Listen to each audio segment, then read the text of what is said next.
오늘 하나님의 말씀은 야고보서 5장 7절로부터 11절의 말씀입니다. 제가 봉독해 올리겠습니다. 그러므로 형제들아, 주께서 강림하시기까지 길이 참으라. 보라, 농부가 땅에서 나는 귀한 열매를 바라보고 길이 참아 이른 비와 늦은 비를 기다리나니 너희도 길이 참고 마음을 굳건하게 하라. 주의 강림이 가까우니라. 형제들아, 서로 원망하지 말라. 그리하여야 심판을 면하리라. 보라, 심판주가 문 밖에서 계시니라. 형제들아, 주의 이름으로 말한 선지자들을 고난과 오래 참음의 본으로 삼으라. 보라, 인내하는 자를 우리가 복되다 하나니 너희가 욥의 인내를 들었고 주께서 주신 결말을 보았거니와 주는 가장 자비하시고 긍휼히 여기시는 이시니라. 아멘. 펜실베니아 대학의 한 연구원이 운전하는 사람들이 주차장에서 차를 빼내는 데 걸리는 시간을 조사해서 발표한 적이 있습니다. 운전자가 아무도 없는 주차장에서 차를 뺄 때에는 평균적으로 약 26초가 걸렸다고 합니다. 그리고 다른 차가 주차하려고 뒤에서 기다리고 있을 때 차를 빼내는 시간은 31초가 걸렸고, 기다리고 있었던 차의 운전자가 경적을 울리면서 빨리 빼라고 재촉할 때에는 무려 43초가 걸렸다고 합니다.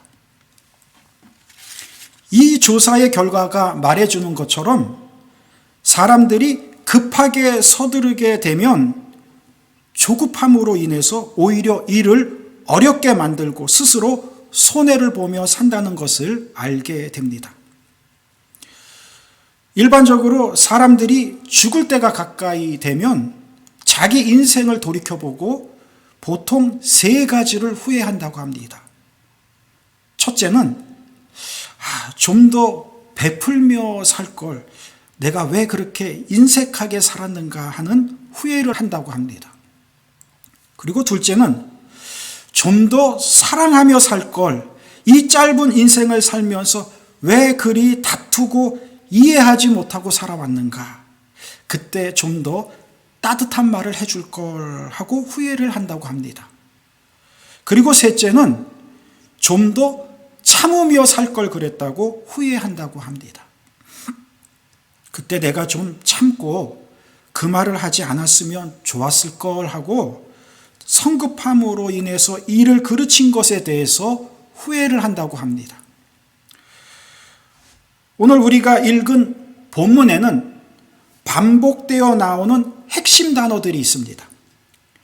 길이 참는다는 말이 오늘 본문 7절과 8절을 통해서 3번 나오고, 오래 참음이라는 말이 10절에 1번, 그리고 인내라는 말이 11절에 2번 반복되어 도합 6차례에 걸쳐 같은 내용의 말이 강조되고 있습니다.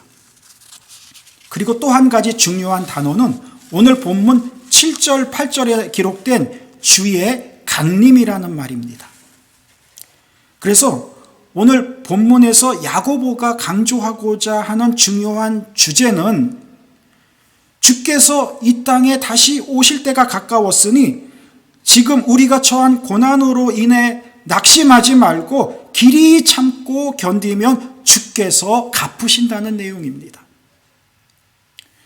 구약과 신약 성경을 통틀어 볼 때 성경의 중심은 예수 그리스도이십니다. 구약 성경은 세상을 구원하러 오실 메시아가 이스라엘이라는 민족을 통하여 우리에게 오실 것이라는 것을 약속한 약속의 책이며, 신약 성경은 약속대로 이스라엘 땅에 오신 하나님의 아들이 우리를 위해서 자신의 몸을 십자가에서 희생제물로 드림으로 우리를 죄로부터 구원하셨으며, 죽음에서 부활하시고 하나님께로 돌아가신 주님께서 이 세상에 다시 오신다는 약속으로 가득한 책입니다. 초림의 주님은 우리를 위해 하늘의 영광을 사양하시고 낮고 비천한 모습으로 오셨지만, 재림의 주님은 하나님의 영광을 드러내며 세상을 심판하시고 다스릴 왕으로 오십니다.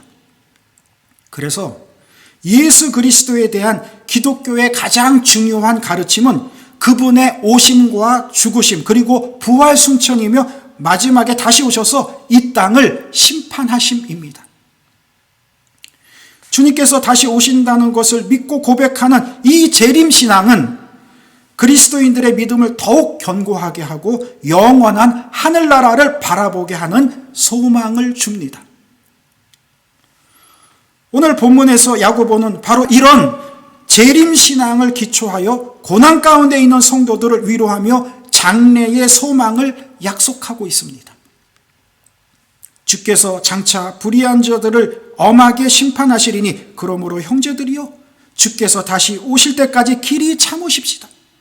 농부가 땅에서 나는 귀한 열매를 바라고 길이 참아 이른 비와 늦은 비를 기다리는 것처럼 여러분들도 길이 참고 마음을 굳게 하십시오. 주께서 오실 날이 가까워졌습니다.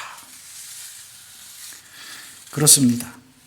지금 야고보는 불의와 부조리가 판치는 세상에서 억울함을 당하는 성도들에게 이 불의와 부조리를 심판하실 재판장이 곧 오실 것이니 참고 기다리라고 권면하고 있는 것입니다. 불의한 자들에 대한 하나님의 심판이 분명하다는 전제 아래 그렇다면 심판주로 오실 주님을 기다리는 우리는 어떻게 살아야 할 것인가라는 것을 야고보가 오늘 본문을 통해서 몇 가지로 교훈해 주고 있습니다. 그 교훈과 행동 양식에 대해서 이 시간 함께 은혜를 나누고자 합니다. 첫 번째로 오늘 본문 7절에서 농부가 열매를 기다리듯 참고 기다리라는 것입니다. 농부들은 봄에 뿌린 씨앗이 열매 맺어 거두기까지 모든 수고를 아끼지 아니하고 참고 기다릴 줄 아는 사람들입니다. 어느 나라를 막론하건 농부들은 기다릴 줄 아는 인내의 사람들입니다. 걷어들이는 추수기 때까지 김매고 거름주고 물대주고 매일 부지런함으로 일하면서 기쁨의 날이 오기만을 참고 기다립니다. 오늘 본문에 보면 주님의 재림에 관하여 주님께서 다시 강림하실 때까지 길이 참으라고 말씀하시면서 이렇게 참음은 농부가 땅에서 나는 귀한 열매를 바라고 길이 참아 이른 비와 늦은 비를 기다리는 것 같이 하라고 권면하고 있습니다. 그렇습니다. 재림신앙을 가진 성도들이 가져야 할 자세는 거두게 될 가을이 분명 오듯이 주님의 재림도 분명 온다는 사실을 믿고 어떤 어려움과 고통 속에서도 인내로 기다리라는 것입니다. 초대교회 사도들이 주의 이름으로 고난을 당하던 성도들에게 한결같이 강조한 것은 주께서 다시 오신다는 재림의 약속이었으며 그 재림을 기다리는 성도의 자세는 일상의 삶을 거부하던가 자포자기하는 것이 아니라 불의와 핍박에 굴하지 말고 자신들의 일터에서 부지런히 일하며 하나님의 말씀 안에서 하나님의 백성답게 살라는 것입니다. 고난받는 성도들에게 주님의 재림을 바라보고 인내할 것을 가르쳤던 베드로는 베드로전서 4장 12절 이하에서 불시험을 당할 때 이상히 여기지 말고 오히려 그리스도의 고난에 참여하는 것으로 즐거워하며 도리어 하나님께 영광을 돌리라고 강조했습니다. 우리가 악행을 저지르거나 잘못해서 받는 고난이 아니고 주의 이름을 위해 받는 고난이라면 그 고난은 영광의 고난이요 하늘나라의 상급이 있는 고난입니다. 때문에 우리가 하나님의 영광을 위해 받는 고난이라면 참고 인내하며 견뎌야 합니다. 그렇습니다. 우리에게 어떤 시련과 시험이 올지라도 우리가 하나님을 향한 마음을 굳게 하고 흔들림 없는 마음으로 주님을 바라보며 인내로 믿음을 지킬 때 하나님은 우리를 승리자로 이끄실 것입니다. 다음 두 번째, 오늘 본문 10절에 보면 주의 이름으로 진실을 선포하였던 선지자들의 오래 참음을 본받으라고 말씀하고 있습니다. 그들은 하나님의 말씀을 전하는 대행자로서 악을 책망하고 하나님의 심판을 선포함으로써 많은 핍박을 받았었습니다. 그럼에도 불구하고 선지자들은 불의와 타협하거나 굴복하지 않고 신앙의 정조를 지켰고 끝까지 인내하며 하나님의 구원을 기다렸습니다. 엘리야는 아합과 이세벨에게 하나님의 심판을 선포한 후 이세벨의 칼을 피해 광야로 도망하기도 하며 수많은 고난을 당했습니다. 예레미야는 이스라엘의 심판을 선포하다가 반역자로 잡혀서 매를 맞고 토굴과 감옥에 갇히기도 하며 진옥구덩이에 던져지기까지 했습니다.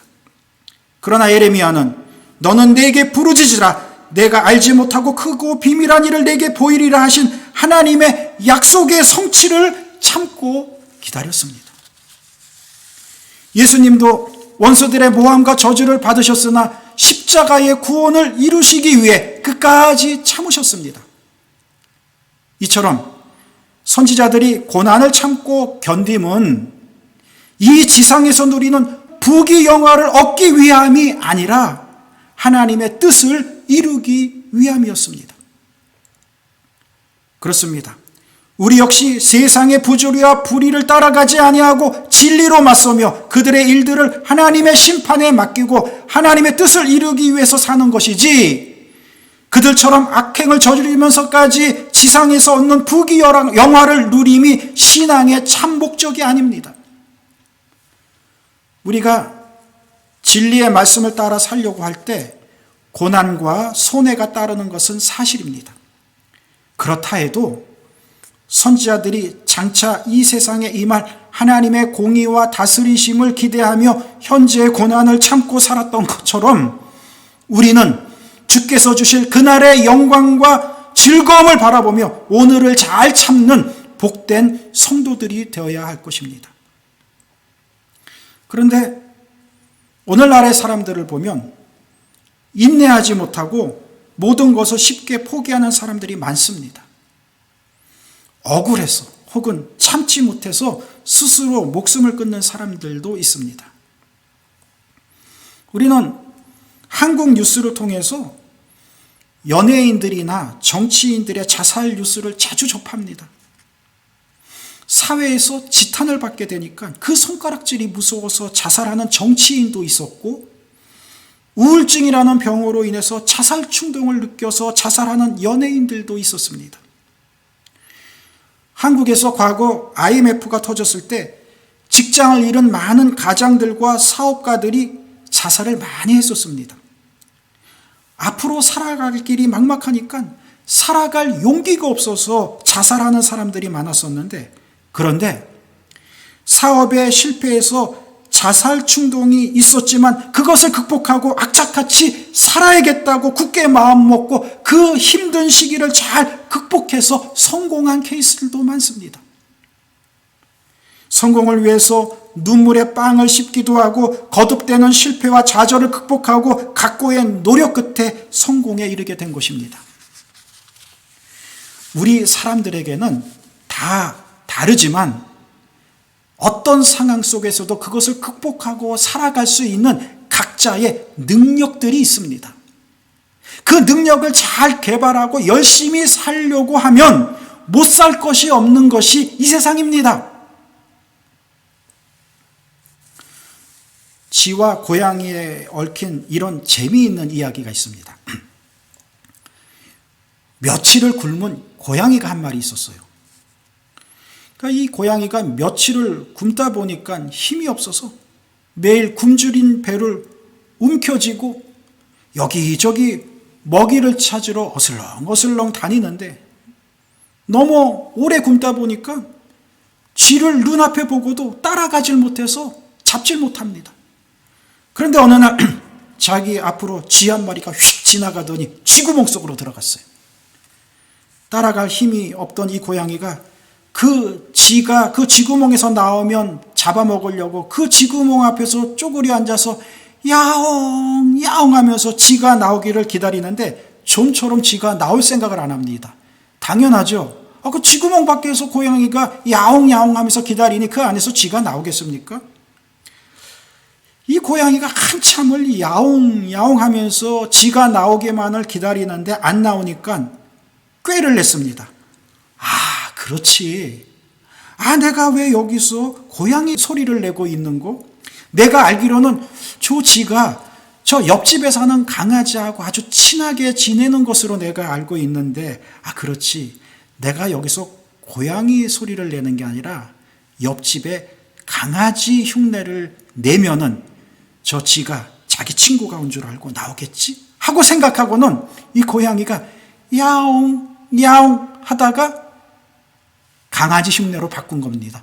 멍멍, 멍멍 하면서 강아지 흉내를 내니까 그 쥐구멍 속에 있었던 쥐가 듣더니, 아, 아까 그 고양이가 자기가 나오기를 기다리다가 자기가 안 나오니까 지쳐서 가버렸고 옆집에 있는 내 친구 강아지가 왔나 보다 하고는 쥐구멍에서 쏙 나왔습니다.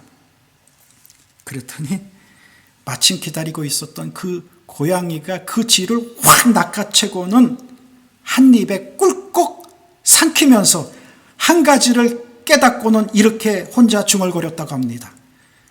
지금이 아무리 먹고 살기 힘든 때라도 최소한 2개 국어만 할 줄 알면 굶어 죽진 않겠구나. 2개 국어, 고양이 소리, 강아지 소리. 여러분 어떻습니까? 아무리 어려워도 살 길은 있습니다. 세상 사람들은 하늘이 무너져도 솟아날 구멍이 있다고 말하지 않습니까? 그러나 우리 믿음의 사람들에게는 그 솟아날 구멍만 있을 뿐만 아니라 이 우주 만물을 다스리는 우리의 아버지 하나님이 계십니다. 아무리 우리의 앞이 캄캄하고 막막해도 하나님은 분명 당신의 자녀들에게 살게 하는 지혜도 주시고 살 길도 열어주십니다. 때문에 염려하지 마시고 인내로서 믿음을 가지고 하나님을 바라보며 앞으로 나아가시기를 주의 이름으로 축원합니다. 마지막으로 세 번째, 오늘 본문 마지막 절 11절을 보면 욥의 인내를 본받으라 하고 권면하고 있습니다. 보라, 인내하는 자를 우리가 복되다 하나니 너희가 욥의 인내를 들었고 주께서 주신 결말을 보았거니와 주는 가장 자비하시고 긍휼히 여기시는 이시니라. 우리는 욥의 이야기를 너무나 잘 압니다. 순전하고 정직하며 하나님을 경외하고 악에서 떠난 삶을 살았던 욥에게 어느 날 갑자기 환난이 닥쳐왔습니다. 모든 재산이 한순간에 다 날아갔고 사랑하는 열날매 자녀들이 사고로 한날에 다 죽는 그런 비극적인 일을 당했습니다. 일반적인 사람이라면 그런 비극적인 일들을 연달아 당하게 되면 하늘을 향해 원망과 저주를 해도 분이 안 풀렸을 텐데 욥은 욥기서 1장 21절을 통해 이런 고백을 합니다. 이르되 내가 모태에서 알몸으로 나와 싸운 적 또한 알몸이 그리로 돌아가올지라 주신 이도 여호와시요 거두시는 이도 여호와시니 여호와의 이름이 찬송을 받으실지니이다 하고. 그런데 욥에게 닥친 환난은 여기서 그치지 않고 이제는 그의 온몸에 피부병이 와서 하루 종일 기와 조각으로 가려운 온몸을 피가 나도록 긁어야 했습니다. 그런데 자식들과 전 재산과 건강을 잃어 폐인처럼 된 그를 보고 그의 아내가 와서 이렇게 다그칩니다. 그래도 믿음을 지키느뇨? 당신이 이렇게 비참하도록 보고만 있는 하나님을 차라리 욕하고 죽어라 소리칩니다. 그러나 믿음의 사람 욥은 그렇게 말하는 아내에게 그대의 말이 어리석은 여자 중 하나의 말과 같도다. 우리가 하나님께 복을 지금까지 받아왔는데 이런 재앙도 감수하며 받아야 되지 않겠소 하고 말하면서 끝까지 하나님을 신뢰했습니다. 하나님을 향한 그 믿음에 흔들림이 없었습니다. 뿐만 아니라 욥의 친구들까지 와서 욥! 내가 죄가 많아서 이런 일을 당하는 것이 아니냐며 욥의 죄를 추궁하며 조롱할 때 욥이 친구들에게 이렇게 말합니다. 설령 하나님이 나를 죽이신다 할지라도 나는 그를 끝까지 의지할 것이라고 말하면서 욥기서 23장 10절을 통해서 자신의 신앙을 이렇게 고백합니다. 그러나 내가 가는 길을 그가 아시나니 그가 나를 단련하신 후에는 내가 숨금같이 되어 나오리라. 할렐루야. 사랑하는 여러분, 이 얼마나 아름다운 고백이요 멋진 고백입니까? 욥이 어찌 그런 극한 상황 속에서도 이런 고백을 할 수 있었겠습니까? 그것은 욥이 하나님의 사랑하심과 자비하심을 전적으로 믿었기 때문입니다. 이런 믿음의 사람 욥은 결국 그를 둘러싼 모든 재난의 시험에서 승리했습니다. 그가 고난당하고 있을 때 하나님의 눈은 항상 욥을 향해 있었습니다. 그리고 하나님은 욥에게 은혜의 손길을 펼치셨고 욥은 갑절의 은혜를 받은 승리의 모델이 되었습니다. 사랑하는 성도 여러분, 혹 우리들 가운데에서 힘든 일로 어려워하시는 분 있으십니까? 아마 여러분들이 아무리 힘든 일을 겪는다고 해도 욥과 같이 이렇게 힘든 일을 겪은 분은 아마 없을 것입니다. 그러나 욥은 그 엄청난 시험 앞에서도 인내하며 승리했습니다. 그렇다면 우리는 이 욥의 모습을 보면서 어떠해야 하겠습니까? 야고보가 오늘 우리에게 권면하고 있는 말씀 중 마지막 절, 오늘 본문 11절 말씀을 다시 한번 상고하면서 우리는 힘과 용기를 얻어야 할 줄 믿습니다. 보라, 인내하는 자를 우리가 복되다 하나니 너희가 욥의 인내를 들었고 주께서 주신 결말을 보았거니와 주는 가장 자비하시고 긍휼히 여기시는 이이시니라. 오늘 본문은 욥이 인내했을 때 하나님은 욥의 인생 끝을 해피엔딩으로 결말 맺게 해주셨다는 사실을 상기시켜주고 있습니다. 사랑하는 성도 여러분, 어떠한 어려움 속에서도 시험 앞에서도 환난 앞에서도 길이 참으십시다. 주님의 재림에 대하여 길이 참고 기다리고 지금 코비드-19 이 바이러스로부터 해방을 위해서도 우리가 길이 참고 기도합시다. 그리고 우리 각자가 소원하는 일들이 지금 당장 이루어지지 않아도 그것을 이룰 날을 기다리며 길이 참고 기다립시다. 우리가 인내로 기도하며 참고 기다릴 때 하나님은 하나님께서 계획하신 시간의 때에 모든 것을 이루실 것입니다. 이를 믿고 낙심치 말고 오늘을 복되게 살아가는 우리들이 다 됩시다. 그리하시기를 주의 이름으로 축원합니다. 기도하겠습니다.